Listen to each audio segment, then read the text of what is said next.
ಇವಳ ಮುಖದಲ್ಲಿನ ಶಾಂತಿ ನೋಡು, ಇವಳ ಕಣ್ಣಿನ ಕಾಂತಿ ನೋಡು, ಇವಳ ಮೂಗುತಿಯ ಚಂದ ನೋಡು, ಇವಳ ಮುತ್ತಿನೋಲೆ ಅಂದ ನೋಡು.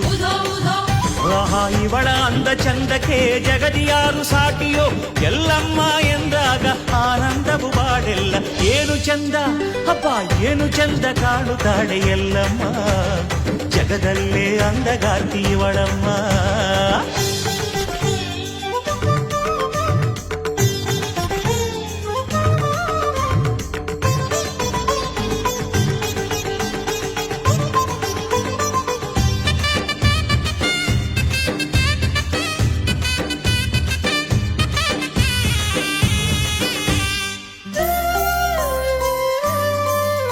ಇವಳ ಸಿಂಧೂರದ ಸಿರಿಯ ನೋಡು, ಇವಳ ಸಿಂಗಾರದ ಪರಿಯ ನೋಡು,